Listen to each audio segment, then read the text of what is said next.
ನಮಸ್ಕಾರ. ಇವತ್ತು ನಾನು ವಿಶ್ಲೇಷಣೆ ಮಾಡಲು ಹೊರಟಿರುವಂಥ ಚಿತ್ರದ ಹೆಸರು ಬಾರಾಮುಲ್ಲಾ.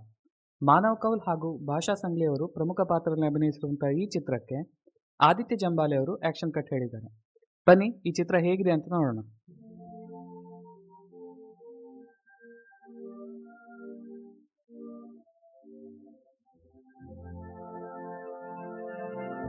ಆದಿತ್ಯ ಜಂಬಾಲೆ ಅವರು ಇದಕ್ಕಿಂತ ಮುಂಚೆ ಆರ್ಟಿಕಲ್ 370 ಅನ್ನುವಂಥ ಒಂದು ಮೂವಿಯನ್ನು ಡೈರೆಕ್ಟ್ ಮಾಡಿದರು. ಆ ಮೂವಿ ಆ್ಯಕ್ಚುಲಿ ಚೆನ್ನಾಗಿದೆ.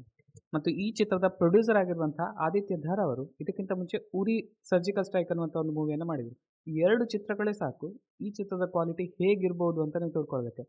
ತುಂಬ ಚೆನ್ನಾಗಿದೆ ಮೂವಿ.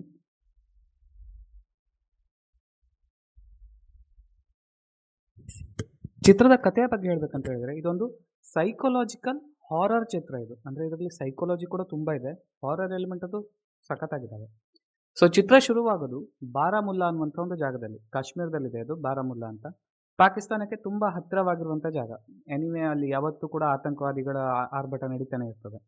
ಸೊ ಇದು ಈ ಕತೆ ಸ್ಟೇಷನ್ ಆಗಿರುವಂಥದ್ದು 2016ರ ಟೈಮ್ ಘಟ್ಟದಲ್ಲಿ. ಅಂದರೆ ಆಗ ಆರ್ಟಿಕಲ್ 370 ಇನ್ನೂ ತೆಗೆದಿರಲಿಲ್ಲ. ಆಗಿನ ಕಾಲಘಟ್ಟದಲ್ಲಿ ಇದು ನಡೀತದೆ. ಸೊ ಏನಾಗ್ತದೆ ಅಂತ ಹೇಳಿದರೆ, ಬಾರಾಮುಲ್ಲಾ ಸೆಕ್ಟರ್ನಲ್ಲಿ ಒಂದಿಷ್ಟು ಜನ ಮಕ್ಕಳು ಕಾಣೆ ಆಗ್ತಿರ್ತಾರೆ. ರಿಪೀಟೆಡ್ಲಿ ಒಂದು ಲಿಮಿಟೆಡ್ ಆಫ್ ಟೈಮಲ್ಲಿ ತುಂಬ ಜನ ಕಾಣೆ ಆಗ್ತಿರ್ತಾರೆ. ಹೀಗೆ ಕಾಣೆ ಆಗ್ತಿರ್ಬೇಕಾದ್ರೆ ಒಬ್ಬ MLA ಮಗ ಕೂಡ ಕಾಣೆ ಆಗ್ತಾನೆ. ಈಗ MLA ಮಗ ಕಾಣೆ ಆದ ಮೇಲೆ ದೊಡ್ಡ ಇಶ್ಯೂ ಆಯ್ತಲ್ಲ. ಸೊ ಅದನ್ನು ಇನ್ವೆಸ್ಟಿಗೇಟ್ ಮಾಡೋದಕ್ಕೆ ಹೊರಗಡೆಯಿಂದ, ಅಂದರೆ ಜಮ್ಮು ಕಾಶ್ಮೀರದಿಂದನೇ ಬಟ್ ಬೇರೆ ಜಾಗದಿಂದ ಒಬ್ಬ ಪೊಲೀಸ್ ಅಧಿಕಾರಿ ಬರ್ತಾನೆ ಈ ಪ್ರಕರಣವನ್ನು ತನಿಖೆ ಮಾಡೋದಕ್ಕೆ. ಅವನ ಹೆಸರು ರಿಜ್ವಾನ್ ಸೈಯದ್ ಅಂತ ಹೇಳಿ.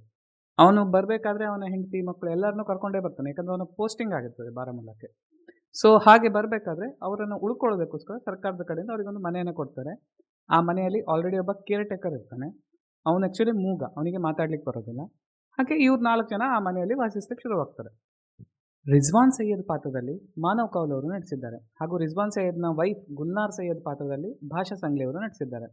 ಇವರಿಬ್ಬರಿಗೆ ಇಬ್ಬರು ಮಕ್ಕಳು ಇರ್ತಾರೆ, ನೂರಿ ಮತ್ತು ಆಯಾನ್ ಅಂತ ಹೇಳಿ. ನೂರಿ ಟೀನೇಜರ್ ಆಗಿರುವಂಥ ಒಂದು ಹುಡುಗಿ, ಆಯಾನ್ ಒಬ್ಬ ಹುಡುಗ, 7-8 ವರ್ಷದ ಹುಡುಗ ಇರ್ಬೋದು. ಸೊ ರಿಜ್ವಾನ್ ಸೈಯದ್ಗೆ ಯಾವಾಗ ಬಾರಾಮುಲ್ಲಾದಲ್ಲಿ ಪೋಸ್ಟಿಂಗ್ ಆಗುತ್ತೆ, ಅವನಿಗೆ ಹೇಳಲಾಗಿರುತ್ತೆ ಕಿ ಒಂದು ಹುಡುಗನ ಕಿಡ್ನ್ಯಾಪ್ ಆಗಿದೆ, MLA ಮಗನದ್ದು. ಬಟ್ ಅವನು ಇಲ್ಲಿಗೆ ಬಂದ ಮೇಲೆ ಗೊತ್ತಾಗುತ್ತೆ 5-6 ಜನ ಹುಡುಗರು ರಿಪೀಟೆಡ್ಲಿ ಒಂದಿಷ್ಟು ಟೈಮ್ ನಂತರ ಕಿಡ್ನ್ಯಾಪ್ ಆಗಿದ್ದಾರೆ. ಅವ್ರು ಎಲ್ಲಿ ಹೋದ್ರು ಏನಾದರೂ ಯಾರಿಗೂ ಗೊತ್ತಿರಲ್ಲ. ಮತ್ತು ಅಲ್ಲಿ ಅಕ್ಕಪಕ್ಕ ಇರೋ ಪೊಲೀಸ್ ಅಧಿಕಾರಿಗಳು ಕೂಡ ಇದನ್ನೇನು ದೊಡ್ಡ ಸೀರಿಯಸ್ ಇಶ್ಯೂ ಅಂತ ಹೇಳ್ತಿಲ್ಲ. ಕಾಣೆ ಆಗ್ತಿದ್ದಾರೆ, ಲೈಕ್ ಹೋಗ್ತಿದ್ದಾರೆ ಬರ್ತಿದ್ದಾರೆ ಆ ಥರನೇ ಹೇಳ್ತಿರ್ತಾರೆ. ಬಟ್ ರಿಜ್ವಾನ್ ಸೈಯದ್ ಮೊದಲ ಬಾರಿಗೆ ಹುಡುಕಿ ತೆಗಿತಾನೆ ಇದೆಲ್ಲ ಇಂಟರ್ಲಿಂಕ್ಡ್ ಆಗಿದ್ದಾವೆ ಅಂತ ಹೇಳಿ. ಸೊ ಈಗ ರಿಜ್ವಾನ್ ಸೈಯದ್ ಇದನ್ನು ಹುಡುಕ್ಲಿಕ್ಕೆ ಶುರು ಮಾಡಿದಾಗ ಗೊತ್ತಾಗುತ್ತೆ ಇದು ಪಾಕಿಸ್ತಾನದ ಲಿಂಕ್ ಇದೆ. ಲೈಕ್ ಪಾಕಿಸ್ತಾನ ಏನು ಮಾಡ್ತಿತ್ತು ಅಂತ ಹೇಳಿದರೆ, ಇಲ್ಲಿನ ಯಂಗ್ ಹುಡುಗರನ್ನು ಕಿಡ್ನ್ಯಾಪ್ ಮಾಡಿ ಪಾಕಿಸ್ತಾನ ಕರ್ಕೊಂಡೋಗಿ ಅಲ್ಲಿ ಕೊಟ್ಟು ಟ್ರೈನ್ ಮಾಡಿಸಿ ಅವರನ್ನು ಜಿಹಾದಿಗಳನ್ನಾಗಿ ಇಂಡಿಯಾಕ್ಕೆ ತರೋದು. ಸೊ ಇದು ಪಾಕಿಸ್ತಾನದ ಫುಲ್ ಪ್ರೂಫ್ ಪ್ಲಾಟ್ ಆಗಿರ್ತದೆ. ಸೊ ಒಂದು ಕಡೆಗೆ ಈ ಕಿಡ್ನ್ಯಾಪಿಂಗ್ ಸ್ಟೋರಿ ನಡೀತಾ ಇದ್ರೆ, ಇನ್ನೊಂದು ಕಡೆ ಅವನ ಹೆಂಡತಿ ಮತ್ತು ಮಕ್ಕಳು ಮನೆಯಲ್ಲಿರ್ತಾರೆ. ಸೊ ಅವರಿಗೆ ಸೂಪರ್ ನ್ಯಾಚುರಲ್ ಎಕ್ಸ್ಪೀರಿಯನ್ಸ್ ಆಗಲಿಕ್ಕೆ ಶುರುವಾಗುತ್ತೆ. ಉದಾಹರಣೆಗೆ ಆ ಟೀನೇಜ್ ಮಗಳಿದ್ಲಲ್ಲ, ಅವಳಿಗೆ ನಾಯಿಗಳಿಂದ ಅಲರ್ಜಿ ಇರುತ್ತೆ. ನಾಯಿಗಳ ಸ್ಮೆಲ್ ಬಂದರೆ ಅವಳಿಗೆ ತಲೆ ತಿರುಗಿ ಬೀಳ್ತದೆ, ಒಂದು ಆ ಥರ ಇರುತ್ತೆ. ಆ ಮನೆಯ ಸುತ್ತಮುತ್ತಲು ಎಲ್ಲಿ ಸಹ ನಾಯಿಗಳಿರೋದಿಲ್ಲ, ಬಟ್ ಆ ಮಗಳಿಗೆ ಅಲ್ಲಿ ನಾಯಿಯ ಸ್ಮೆಲ್ ಬರ್ತಾ ಇರುತ್ತೆ. ಇನ್ನು ಆ ಮಗ ಇದ್ದಾನೆ 7-8 ವರ್ಷದ ಮಗ, ಅವನಿಗೆ ಅದೇ ಏಜಿನ ಒಂದು ಹುಡುಗಿ ಜೊತೆಗೆ ಅವನು ಆಟ ಆಡ್ತಿರ್ತಾನೆ. ಬಟ್ ಉಳಿದವ್ರ ಪ್ರಕಾರ ಅಲ್ಲಿ ಎಲ್ಲಿ ಸಹ ಆ ಏಜಿನ ಹುಡುಗಿ ಇರೋದೇ ಇಲ್ಲ. ಅಥವಾ ಈ ಅಮ್ಮನಿಗೆ ಕೂಡ ರಾತ್ರಿ ಮಲಗಿದಾಗ ಏನೋ ಒಂದು ಸೌಂಡ್ ಬಂದಂಗೆ ಆಗೋದು, ಹುಡುಕಿ ನೋಡಿದ್ರಲ್ಲಿ ಏನೂ ಇರಲ್ಲ. ಈವನ್ ಆ ಕೆಲಸದವನು ಇರ್ತಾನಲ್ಲ, ಅವನು ಪ್ರತಿ ರಾತ್ರಿ ಒಂದು ಪ್ಲೇಟಲ್ಲಿ ಅನ್ನ ಮತ್ತು ಮೀನು ಸಾರನ್ನು ಹಾಕಿ ಮೇಲ್ಗಡೆ ತೊಗೊಂಡೋಗಿ ಇಟ್ಟು ಬರ್ತಾ ಇರ್ತಾನೆ. ಅದನ್ನು ಅವ್ನು ಯಾರಿಗೆ ಕೊಟ್ಟು ಬರ್ತಾನೆ ಅನ್ನೋದು ಕೂಡ ಗೊತ್ತಾಗಲ್ಲ. ಸೊ ಇದೊಂಥರ ಸೂಪರ್ ನ್ಯಾಚುರಲ್ ಹಾರರ್ ಥಿಂಗ್ಸ್ಗಳು ನಡೀತಾ ಇರ್ತವೆ. ಸೊ ಇದು ಇನ್ನೊಂದು ಸೈಡ್ ಆಫ್ ಕತೆ ಆಗುತ್ತದೆ. ಮತ್ತು ಇದೆರಡೂ ಕತೆಗಳು ಇಂಟರ್ಲಿಂಕ್ ಆಗುತ್ತೆ ಯಾವಾಗ ಅಂತ ಹೇಳಿದರೆ, ಅವನ ಆ ಟೀನೇಜ್ ಮಗಳು ಕೂಡ ಕಾಣೆ ಆಗ್ತಾಳೆ. ಇದಿಷ್ಟು ಇಂಟರ್ವಲ್ಗಿಂತ ಮುಂಚೆ ಬರುವಂತಹ ಒಂದು ಪಾರ್ಟ್ ಆಫ್ ಕತೆ ಅಷ್ಟೇ ನಾನು ನಿಮಗೆ ಹೇಳೋದು. ಸೊ ಈ ಕತೆ ಏನು ಅಂತ ನೋಡಬೇಕಾದ್ರೆ ನೀವು ಮೂವಿ ನೋಡಬೇಕಾಗುತ್ತೆ. ಕಿಡ್ನ್ಯಾಪಿಂಗ್ ಆಗಿರೋ ಮಕ್ಕಳೇನಾದರೂ, ಆ ಸೂಪರ್ ನ್ಯಾಚುರಲ್ ಹಾರರ್ ಥಿಂಗ್ಸ್ನ ಕತೆ ಏನು, ಮಗಳು ಸಿಕ್ಕಿದ್ಲಾ ಇಲ್ವಾ, ಗಂಡ ಹೆಂಡತಿಯ ನಡುವೆ ರಿಲೇಷನ್ಶಿಪ್ ಏನು, ಮತ್ತು ಟೋಟಲ್ ಮೂವಿ ಹೇಗಿದೆ ಅಂತ ನೋಡ್ಕೊಳ್ಳಿಕ್ಕೆ ನೀವು ನೆಟ್ಫ್ಲಿಕ್ಸ್ ಇಂಡಿಯಾಕ್ಕೆ ಹೋಗಬೇಕಾಗುತ್ತೆ. ತುಂಬ ಒಳ್ಳೆಯದೆ ಕತೆ, ನೀವು ನೋಡಲೇಬೇಕಾಗಿರುವಂಥ ಕತೆ ಇದು. ಚಿತ್ರದಲ್ಲಿ ಆ್ಯಸ್ ಸಚ್ ಹೇಳುವಂಥ ಯಾವುದೇ ಹಾಡುಗಳಿಲ್ಲ, ಆದರೆ ಶಿವಶಂಕರ ಅಂತ ಹೇಳಿ ಒಂದು ಭಜನೆ ಇದೆ, ಅದು ಆಗಾಗ ಬ್ಯಾಕ್ಗ್ರೌಂಡಲ್ಲಿ ಬರ್ತಾ ಇರ್ತದೆ. ಅದೊಂಥರ ಹಾರರ್ ಎಲಿಮೆಂಟ್ನ ಪ್ರೊವೈಡ್ ಮಾಡ್ತದೆ ಕತೆಗೆ, ಏನೋ ಒಂಥರ ಸಸ್ಪೆನ್ಸ್ ಹಾರರ್ನ ಪ್ರೊವೈಡ್ ಮಾಡ್ತದೆ. ಮತ್ತು ಬ್ಯಾಕ್ಗ್ರೌಂಡ್ ಮ್ಯೂಸಿಕ್ ಡೀಸೆಂಟ್ ಆಗಿದೆ ಅಂತ ಹೇಳ್ಕೊಳ್ಳುವಂಥ ಏನು ಪಾಶ್ ಮ್ಯೂಸಿಕ್ ಇಲ್ಲ, ಆದರೆ ಡೀಸೆಂಟ್ ಆಗಿದೆ ಮ್ಯೂಸಿಕ್. ಅವರು ಹಾರರ್ ಎಲಿಮೆಂಟ್ ಬರಬೇಕಾದ್ರೆ ಒಂದು ಜಂಪ್ ಸ್ಕೇರ್ಸ್ ಬರುತ್ತಲ್ಲ, ಜಂಪ್ ಸ್ಕೇರ್ಸ್ನ ತೋರಿಸ್ಲಿಕ್ಕೆ ಅವರಲ್ಲಿ ಒಂದು ಪಾಸ್ನ ಹಾಕಿದ್ದಾರೆ ಅಂತ ಹೇಳಿದರೆ, ನಿಮಗೆ ಮ್ಯೂಸಿಕ್ ನಡೀತಾ ಇರ್ತದೆ, ಸಡನ್ಲಿ ಸೌಂಡ್ ಇಲ್ಲ, ಒಂಥರ ಬ್ಲ್ಯಾಂಕ್. ಆ ಬ್ಲ್ಯಾಂಕ್ ನಮಗೆ ಒಂಥರ ಇಂಟ್ರೆಸ್ಟ್ ಕೂಡ ಮೂಡಿಸ್ತದೆ. ಹಾಂ, ಈಗೇನೋ ಒಂದು ಆಗ್ಲಿಕ್ಕಿದೆ ಅಂತಲೂ ಅನ್ನಿಸ್ತದೆ. ನನಗೊಂದು ದೃಶ್ಯ ಹೇಳ್ಬಿಡ್ತೇನೆ.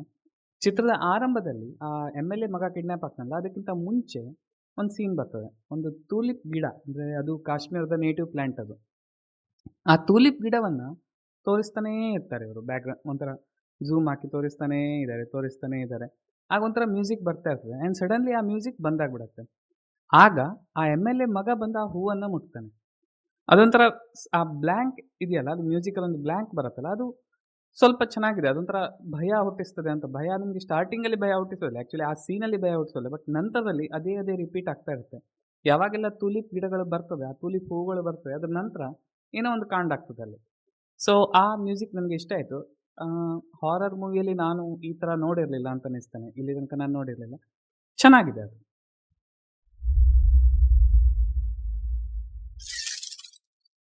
ಕ್ಯಾಮ್ರಾ ವರ್ಕ್ ಬಗ್ಗೆ ಹೇಳಲೇಬೇಕು. ಕ್ಯಾಮ್ರಾ ಆ್ಯಕ್ಚುಲಿ ಆ ಕ್ಯಾಮ್ರಾಮನ್ ಒಂಥರ ಡಿಫ್ರೆಂಟಾಗಿ ವರ್ಕ್ ಮಾಡಿದ್ದಾರೆ. ಅಂದರೆ ಚಿತ್ರದ ಇಂಟರ್ವಲ್‌ಗಿಂತ ಮುಂಚೆ ಕ್ಯಾಮ್ರಾ ವರ್ಕ್ ಡೀಸೆಂಟ್ ಆಗಿದೆ. ಅಷ್ಟೇನು ಹೇಳಿಕೊಳ್ಳುವಷ್ಟು ಸಖತ್ತಾಗಿಲ್ಲ ಅದು. ಡ್ರೋನ್ ಶಾಟ್ಸ್‌ಗಳಿಂದ ಮನೆ ತೋರಿಸ್ಯಾರೆ, ಕಾಶ್ಮೀರವನ್ನು ತೋರಿಸ್ಯಾರೆ. ಮತ್ತು ಅದು ಬಿಟ್ಟರೆ ಉಳಿದದ್ದೆಲ್ಲ ನಾರ್ಮಲ್ ಆಗಿದೆ. ಆದರೆ ಸೆಕೆಂಡ್ ಹಾಫಲ್ಲಿ ಕ್ಯಾಮ್ರಾಮನ್ ಚೇಂಜ್ ಆಗಿಬಿಟ್ನೇನೋ ಅಂತ ಅನಿಸ್ಬಿಡ್ತದೆ. ಯಾಕಂದರೆ too much good it is too good. ಅವರು ನಂಗೆ ಅನ್ನಿಸ್ತು ಕ್ಲೈಮ್ಯಾಕ್ಸ್ ಶೂಟ್ ಮಾಡಬೇಕಾದ್ರೆ ಪೇಮೆಂಟ್ ಕೊಟ್ಟರು. ಅಲ್ಲಿ ತನಕ ಪೇಮೆಂಟೇ ಕೊಟ್ಟಿರಲಿಲ್ವೇನೋ ಅವನಿಗೆ ಅಂತ ಅನಿಸ್ತು ನನಗೆ. ಯಾಕಂದರೆ ಕ್ಲೈಮ್ಯಾಕ್ಸ್ ಶೂಟಿಂಗಲ್ಲಿ ಅವ್ರು ತುಂಬ ಚೆನ್ನಾಗಿ ಕ್ಯಾಮ್ರಾ ವರ್ಕ್ ಮಾಡಿದ್ದಾರೆ. ಆ ಆ್ಯಕ್ಷನ್ ಸೀಕ್ವೆನ್ಸನ್ನು ಸಖತ್ತಾಗಿ ತೋರಿಸಿದ್ದಾರೆ. ನನಗಿಷ್ಟ ಆಯ್ತು ಅದು.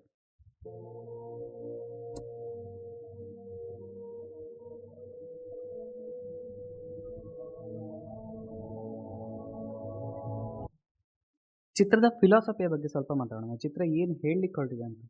ಈವೊಂದು ಚಿತ್ರದಲ್ಲಿ ಎಲ್ಲ ಮುಸ್ಲಿಂ ಕ್ಯಾರೆಕ್ಟರ್ಸೇ ಇದ್ದರೂ ಕೂಡ ಚಿತ್ರ ಆ್ಯಕ್ಚುಲಿ ಮಾತಾಡ್ಲಿಕ್ಕೆ ಹೊರಟಿರೋದು ಕಾಶ್ಮೀರಿ ಪಂಡಿತರ ಬಗ್ಗೆ. ಕಾಶ್ಮೀರಿ ಪಂಡಿತರ ಡಿಸ್ಪ್ಲೇಸ್ಮೆಂಟ್ ಹೇಗಾಯಿತು, ಅವರಿಗೆ ಏನೇನು ನರಸಂಹಾರ ಹೇಗಿತ್ತದು, ಆ ನರಮೇಧ ಹೇಗಿತ್ತು, ಅದನ್ನೆಲ್ಲ ಲಾಸ್ಟ್ ಅರ್ಧ ಗಂಟೆಯಲ್ಲಿ ತುಂಬ ಚೆನ್ನಾಗಿ ತೋರಿಸ್ಬಿಟ್ಟಿದ್ದಾರೆ.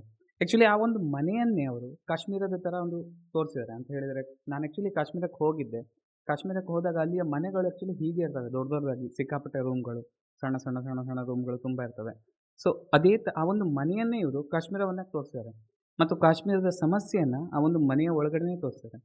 ಇವನ್ ಆ ಕಿಡ್ನ್ಯಾಪ್ ಆಗ್ತಾ ಇರುವಂಥ ಹುಡುಗರ ಮೂಲಕ ಅಲ್ಲಿನ ಜನರ ಮನಸ್ಥಿತಿಯನ್ನು ತೋರಿಸ್ತಾರೆ. ಅಲ್ಲಿ ಹೇಗೆ ಒಂದು ಜಿಹಾದಿ ಕೃತ್ಯಗಳಿಗೆ ಹೇಗೆ ಅವರನ್ನು ಬ್ರೈನ್ ವಾಶ್ ಮಾಡಲಾಗ್ತದೆ, ಸಣ್ಣ ಸಣ್ಣ ಮಕ್ಕಳನ್ನು ಹೇಗೆ ಬ್ರೈನ್ ವಾಶ್ ಮಾಡಲಾಗ್ತದೆ, ಅದನ್ನೆಲ್ಲ ತೀರಾ ಚೆನ್ನಾಗಿ ತೋರಿಸಿದ್ದಾರೆ.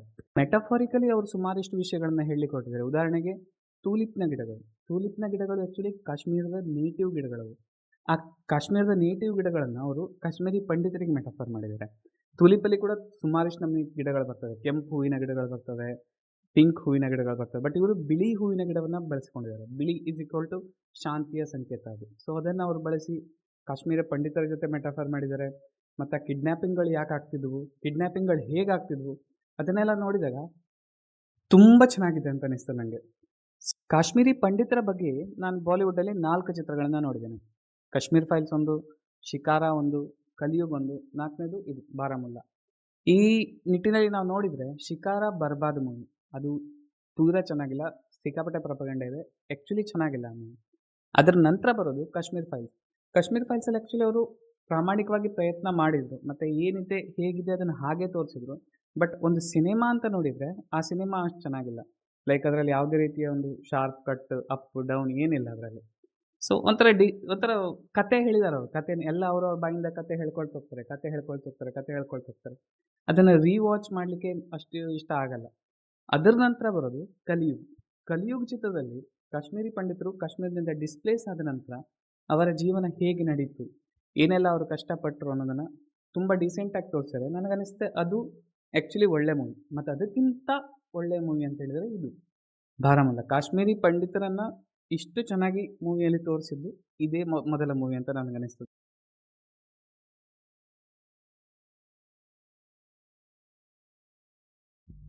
ಚಿತ್ರದ ಮುಖ್ಯ ಪಾತ್ರದಲ್ಲಿ ಅಭಿನಯಿಸಿರುವಂತಹ ಮಾನವ್ ಕೌಲ್ ಮತ್ತು ಭಾಷಾ ಸಂಬ್ಲಿ ಇಬ್ಬರೂ ಕೂಡ ಥಿಯೇಟರ್ನಿಂದ ಬಂದಂಥವ್ರು. ಹಾಗಾಗಿ ಅವರಿಗೆ ಆ್ಯಕ್ಟಿಂಗ್ ಮಾಡೋದನ್ನು ಹೇಳಿಕೊಡ್ಬೇಕಂತಿಲ್ಲ. ಇಬ್ಬರೂ ಕೂಡ ಕಣ್ಣಲ್ಲೇ ಮಾತಾಡಿಬಿಡ್ತಾರೆ. ಅವರಿಗೆ ಡೈಲಾಗ್ಸ್ ಕೂಡ ಬೇಕಂತ ಇಲ್ಲ. ಒಂದಿಷ್ಟು ಸೀನ್ಗಳಲ್ಲಿ ಮಾನವ್ ಕೌಲ್ ಅವರು ತುಂಬ ಚೆನ್ನಾಗಿ ನಟಿಸಿದ್ದಾರೆ. Actually through out the movie ಇಬ್ಬರು ಕೂಡ ತುಂಬ ಚೆನ್ನಾಗಿ ನಟಿಸಿದ್ದಾರೆ. ಬಟ್ ಆ ಒಂದು ಅಪ್ಪ ಮಗಳ ನಡುವೆ ಒಂದು ಕಾನ್ಫ್ಲಿಕ್ಟ್ ಬರುತ್ತೆ. ಟೀನೇಜ್ ಮಗಳು ಅಪ್ಪನಿಗೆ ಅಗೇನೆಸ್ಟ್ ಆಗಿ ಮಾತಾಡೋದು, ಆಗೆಲ್ಲ ಅಪ್ಪನ ಅಸಹಾಯಕತೆಯನ್ನು ಮಾನವ್ ಕೌಲ್ ಅವರು ತುಂಬ ಚೆನ್ನಾಗಿ ತೋರಿಸ್ತಾರೆ. 2 ಗಂಟೆಯ ಚಿತ್ರದಲ್ಲಿ ಇಂಥ ಸುಮಾರಿಷ್ಟು ವಿಷಯಗಳಿದ್ದಾವೆ. ಅದು ನಮಗೆ ನೆನಪಿಟ್ಕೊಳ್ಳುವಂಥ ವಿಷಯಗಳು. ಸರ್ಪ್ರೈಸಿಂಗ್ಲಿ ನನಗನ್ನಿಸ್ತದೆ ಮಕ್ಕಳ ಕ್ಯಾರೆಕ್ಟರ್‌ಗಳನ್ನು ಯಾರ್ಯಾರು ಮಾಡಿದಾರಲ್ಲ, ಅವರೆಲ್ಲ ತುಂಬ ಚೆನ್ನಾಗಿ ನಟಿಸಿದ್ದಾರೆ ಈ ಚಿತ್ರದಲ್ಲಿ. ನನಗೆ ನೆನಪಾಗೋದು ಆ ಎಂ.ಎಲ್.ಎ ಮಗ ಕಿಡ್ನ್ಯಾಪ್ ಆಗ್ತಾನಲ್ಲ, ಆ ಮಗ ಕಿಡ್ನ್ಯಾಪ್ ಆಗೋದಕ್ಕಿಂತ ಮುಂಚೆ ಅವನ ಮೈ ಮೇಲೆ ಒಂದಿಷ್ಟು ಸಿಗರೇಟ್‌ನ ಗಾಯಗಳಿರ್ತದೆ. ಅಮ್ಮ ಕೇಳ್ತಾಳೆ ಏನಾಯ್ತಂತ. ಆಗ ಅವನು ತಾನೊಂದು ಬುರ್ಹಾನ್ ವಾನಿ ಆಗ್ತೇನೆ ಅಂತ ಹೇಳುವಂಥ ಒಂದು ಸೀನ್ ಇದೆಯಲ್ಲ, ಅದು ಆ್ಯಕ್ಚುಲಿ ಭಯ ಹುಟ್ಟಿಸ್ತದೆ. ಭೂತ, ದೆವ್ವ ಮತ್ತು ಅದಕ್ಕಿಂತ ಹೆಚ್ಚು ಡೇಂಜರಸ್ ಒಬ್ಬ ಮನುಷ್ಯ ಅಂತ ಹೇಳಿ ನನಗೆ ಅನಿಸಿತ್ತು. ಆ್ಯಕ್ಚುಲಿ ಅದೇ ಸತ್ಯ ಅಂತ ನನಗನ್ನಿಸ್ತದೆ. ಭೂತ ದೆವ್ವಗಳಿಗಿಂತ ಮನುಷ್ಯನೇ ಜಾಸ್ತಿ ಹೆದರಿಸೋದು. ಆ್ಯಕ್ಚುಲಿ ಈ ಚಿತ್ರದಲ್ಲಿ ಭೂತ ದೆವ್ವಗಳ ಏನೇನು ಸೀನ್ಗಳಿದಾವಲ್ಲ, ಹಾರರ್ ಸೀನ್‌ಗಳು, ಆ ಮೊಮೆಂಟಲ್ಲಿ ನಮ್ಗೆ ಎದುರಿಸ್ತವೆ. ಬಟ್ ಆ ಚಿತ್ರ ನೋಡಿ ಬಂದ ಮೇಲೆ ನಮಗೆ ನೆನಪಲ್ಲಿ ಉಳಿಯೋದು ಆ ಹುಡುಗ. ಆ ಹುಡುಗನ ಕಣ್ಣುಗಳದೊಂದು ರೋಷ ಇತ್ತಲ್ಲ, ಅದು ಆ್ಯಕ್ಚುಲಿ ಭಯ ಹುಟ್ಟಿಸ್ತದೆ. ಎಲ್ಲಿ ತನಕ ಅವರನ್ನು ಬ್ರೈನ್ ವಾಶ್ ಮಾಡಲಾಗಿದೆ ಅಂತ ಹೇಳುವಂಥ ಒಂದು ವಿಷಯ ಇದೆಯಲ್ಲ, ಭಯ ಹುಟ್ಟಿಸುವಂಥ ವಿಷಯ. ತುಂಬ ಚೆನ್ನಾಗಿ ನಟಿಸಿದ್ದಾರೆ ಎಲ್ಲರೂ ಕೂಡ. ಈ ಕಣ್ಣಲ್ಲಿ ಇನ್ನೀ ಏನೇನ್ ನೋಡ್ಬೇಕೋ ಕಾಣೆ. ಎಡಿಟಿಂಗ್ ಮತ್ತು ಸಿನಿಮಾಟೋಗ್ರಫಿ. ಈ ಚಿತ್ರದ ಕಥೆಯನ್ನು ಆದಿತ್ಯ ಜಂಬಾಲೆ ಅವರೇ ಬರೆದಿದ್ರು ಮತ್ತು ಚಿತ್ರಕಥೆಯನ್ನು ಕೂಡ ಅವರೇ ಬರೆದಿದ್ದಾರೆ ಮತ್ತು ಸಿನಿಮಾಟೋಗ್ರಫಿಯನ್ನು ಅರ್ನಾಲ್ಡ್ ಫರ್ನಾಂಡಿಸ್ ಅವರು ಕೊಟ್ಟಿದ್ದಾರೆ. ಎಡಿಟಿಂಗ್ ಈ ಚಿತ್ರದಲ್ಲಿ ಏನು ಸಖತ್ತಾಗಿದೆ ಅಂತ ಹೇಳಿದರೆ, ಫ್ಲ್ಯಾಶ್ ಬ್ಯಾಕ್ ಮತ್ತು ಪ್ರೆಸೆಂಟ್ ಸೀಕ್ವೆನ್ಸ್ಗಳ ನಡುವೆ ಒಂದು ಟ್ರಾನ್ಸಿಷನ್ ಇದೆಯಲ್ಲ, ಅದು ಗೊತ್ತೇ ಆಗೋದಿಲ್ಲ. ಲೈಕ್ ತುಂಬ ಚೆನ್ನಾಗಿ ಅದನ್ನು ತೋರಿಸಿದ್ದಾರೆ ಮತ್ತು ಹಾರರ್ ಎಲಿಮೆಂಟ್ಸ್ಗಳನ್ನು ಕೂಡ ಒಂಥರ ಭಯ ಹುಟ್ಟಿಸ್ತದೆ. ಚಿತ್ರದ ಗ್ರಾಫ್ ಹೇಗಿದೆ ಅಂತ ಹೇಳಿದ್ರೆ, ಸ್ಟಾರ್ಟಿಂಗಲ್ಲಿ ಆ ಒಂದು ಕಿಡ್ನ್ಯಾಪಿಂಗ್ ಪ್ರಕರಣಗಳು ಬರಬೇಕಾದ್ರೆ ಮೊದಲ ಅರ್ಧ ಗಂಟೆ ಇಂಟ್ರೆಸ್ಟ್ ಮೂಡಿಸ್ತದೆ, ಏನಾಗ್ತಾ ಉಂಟಿಲ್ಲಿ. ಮತ್ತು ಅದೊಂದು ಪಾಕಿಸ್ತಾನದ ಒಂದು ಆ್ಯಂಗಲ್ ಓಪನ್ ಆದಾಗಂತೂ ಇನ್ನೂ ಇಂಟ್ರೆಸ್ಟ್ ಮೂಡಿಸ್ತದೆ, ಏನು ತೋರಿಸ್ಲಿಕ್ಕೆ ಹೊರಟಿದ್ದಾರೆ ಇವರು ಅಂತ. ಅದರ ನಂತರ ಹಾರರ್ ಎಲಿಮೆಂಟ್ಗಳು ಓಪನ್ ಆಗುತ್ತೆ. ಆಗ ಆ್ಯಕ್ಚುಲಿ ಭಯ ಆಗುತ್ತೆ ನಮಗೆ. ಆರಂಭದಲ್ಲಿ ಅಷ್ಟು ಭಯ ಆಗಲ್ಲ, ಬಟ್ ಹೋಗ್ತಾ ಹೋಗ್ತಾ ಆ ಭಯ ಜಾಸ್ತಿ ಆಗ್ತಾ ಹೋಗ್ತದೆ. ಆ ಗ್ರಾಫ್ ಸ್ವಲ್ಪ ಸ್ವಲ್ಪ ಸ್ವಲ್ಪ ಮಾಡಿ ಮೇಲೆ ತಗೊಂಡು ಹೋಗಿದ್ದಾರೆ. ಅದರ ನಂತರ ಇಮೋಷ್ನಲ್ ಮಾಡ್ತದೆ, ಯಾವಾಗ ಕಾಶ್ಮೀರಿ ಪಂಡಿತರ ಆ್ಯಂಗಲ್ ಬರ್ತದೆ. ಕಡೆಗೆ ಒಂದು ಆ್ಯಕ್ಷನ್ ಫೈಟ್ ಇಟ್ಟಿದ್ದಾರೆ. ಆ್ಯಕ್ಷನ್ ಸೀನ್ಸ್ಗಳು ತುಂಬ ಚೆನ್ನಾಗಿದೆ. ಎಡ್ಜ್ ಆಫ್ ದ ಸೀಟಲ್ಲಿ ಯಾವಾಗ ತಂದು ಕೂರಿಸ್ತದೆ ಅಂತಲೇ ಗೊತ್ತಾಗೋದಿಲ್ಲ ಈ ಚಿತ್ರ. ಆ್ಯಕ್ಚುಲಿ ತುಂಬ ಚೆನ್ನಾಗಿ ಮಾಡಿದ್ದಾರೆ. 2 ಗಂಟೆಯ ಚಿತ್ರ ಇದು. ಆ 2 ಗಂಟೆಯೂ ಕೂಡ ಒಂದಿಷ್ಟು ಕೂಡ ಮುಂದೆ ಹೋಗಬೇಕಂತ ಅನಿಸೋದೇ ಇಲ್ಲ, ಅಥವಾ ಬೋರ್ ಆಯಿತು ಏನೂ ಆಗೋದಿಲ್ಲ. 2 ಗಂಟೆ ಹೇಗೆ ಪಾಸ್ ಆಯ್ತು ಅನ್ನೋದೇ ಗೊತ್ತಾಗಲ್ಲ. ಅಷ್ಟು ಸಖತ್ತಾಗಿದೆ ಎಡಿಟಿಂಗ್. ಎಡಿಟಿಂಗ್ ಆ್ಯಕ್ಚುಲಿ ಚೆನ್ನಾಗಿದೆ.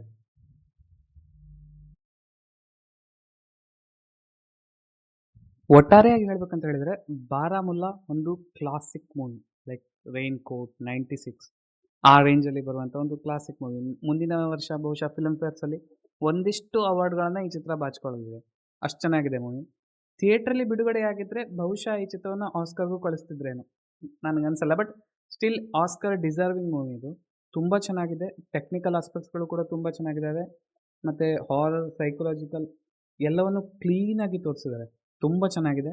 ಇವತ್ತೇ ನೋಡಿ, ನೆಟ್ಫ್ಲಿಕ್ಸ್ ಇಂಡಿಯಾದಲ್ಲಿದೆ. ಸಖತ್ತಾಗಿದೆ ಮೂವಿ.